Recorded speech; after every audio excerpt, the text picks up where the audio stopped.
So here we are on site at Arethusa College, which is the old Shaftesbury campus, and as you can see the signs have been moved across the field. There are the sponsors, very important part of the whole project, and we're going to have a look at the signs before the actual truck and cranes arrive. Signs as far as the eye can see, and you can see they've got foam waffle pads to give them a bit of bulk so they sit on each other.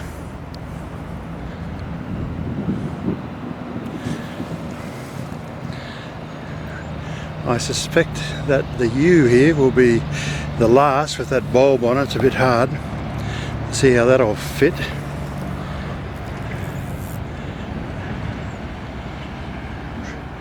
Well, let's just have a bit of a closer look at the condition. Yep, they've really got their work cut out for them, but nothing like enthusiasm will solve a problem. Let's look at that rust. All systems a go as the earthworks are done to clear the site, ready for the signs to move, and the Caboolture Historical Village workers prepare the signs, and we've got the media here. It's just all systems go.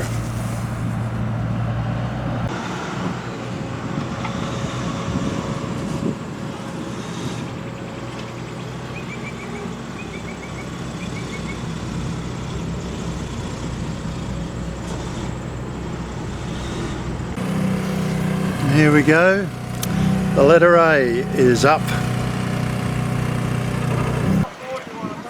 and here she comes, down she comes.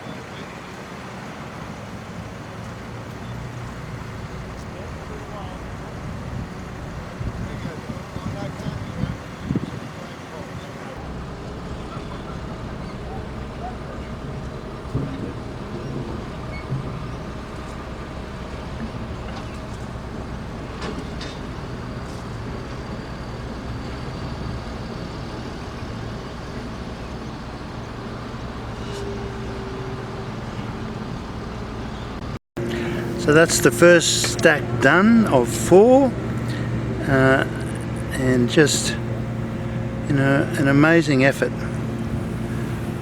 by the team. That's can be seen here along the sign there.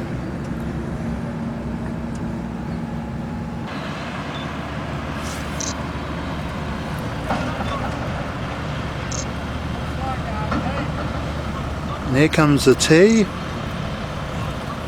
little bit rusty on the end.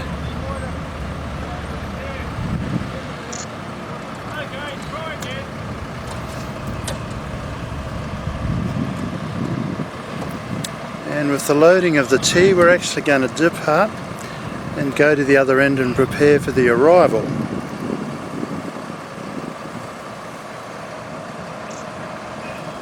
Okay, so I've now left the loading site, and we're here, the triple decker sign which arrived yesterday, I think. Yes? Yep. Yes, that's right, Peter. And we are here with Greg Riddell, and I'm just panning around to get his beautiful profile. And Greg, how's your nerves? Because those signs haven't arrived yet, but they are, I reckon, about 15-20 minutes away. I hope so, Peter. I'm still a bit nervous because the signs aren't exactly young, so I'm just hoping that the packaging methods we used are successful. Yeah, well, that foam I thought was very innovative. I wouldn't have thought of that myself. That's quite ingenious. Whoever thought of that? A couple of sleepless nights, Peter, so never mind.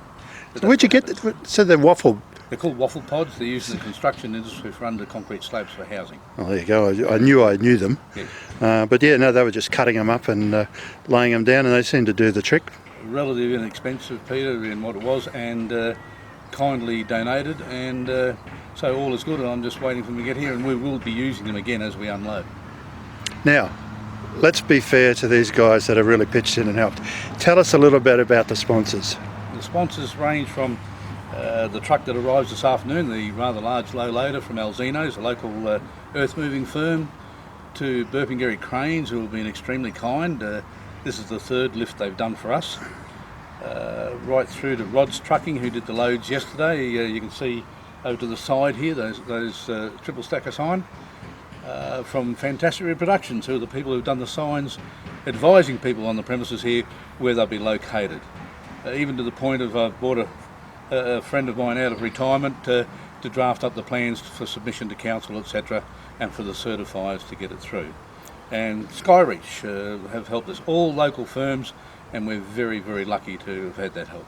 And I don't think people understand, just these local historical villages, they don't work unless the volunteers in the local community pitch in. And I just think you guys are so lucky that you've picked up what really is going to be an iconic piece of Australiana once these signs are relocated. So tell us a little bit about the triple decker here. I didn't realise that the metal framing of that was so substantial. I actually obviously didn't look at it all that closely last time I looked at it, but that's pretty heavy duty kit there, isn't it? It's extremely heavy duty, Peter. The good thing about it is the letters are actually bolted on. So in regard to being able to restore and refurbish, we will be unbolting the letters, doing them individually, putting the frame up and then attaching the letters back to the frame. It gives us a nice way to work with it and a good safe plan. So we're getting ready to go. And you got any vision of where you're going to put those? I mean, how are they going to help the historical village here? This one will go right opposite our 1955 club car, railway carriage up there, Queensland Rail, Spirit of the Outback, and it'll be about 30 feet away from that, or sorry, 10 metres in the new language, and it will be lit up, so it will create a feature up there in that area at the north end of the village. So they'll be able to sit down, have a cup of coffee or have a meal and just look at the amazing bit of Expo kit. That, and also the fact that venue will be for hire for small soirees, so that at night I think it'll light up, I think it'll look beautiful, so it will attract attention that way. You mean Bucks and Hens night, so there'll be a few strippers up there, is that what you're saying? Well, as long as they don't climb the signs, I'm fine with that. That'll be fine, Peter, yes.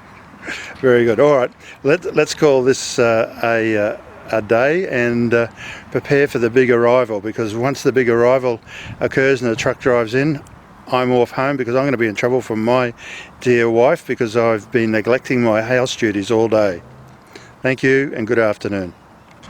So here comes the truck with the signs to their new home. A little bit of argy-bargy, I suspect, to get it in the gate, but it'll get there.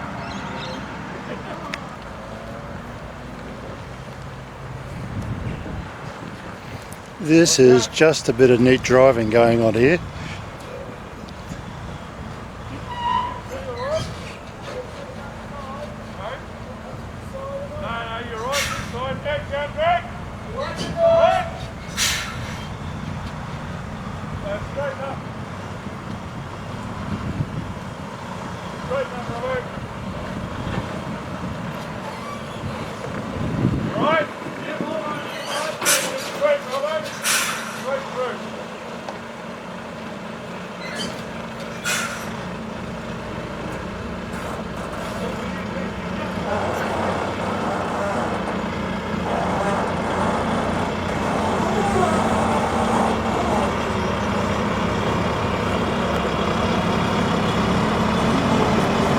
That is just one bit of nifty driving.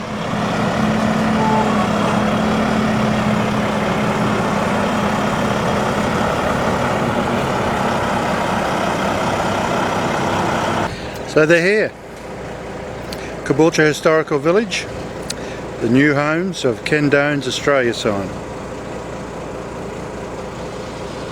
And with that we'll say good afternoon and adieu.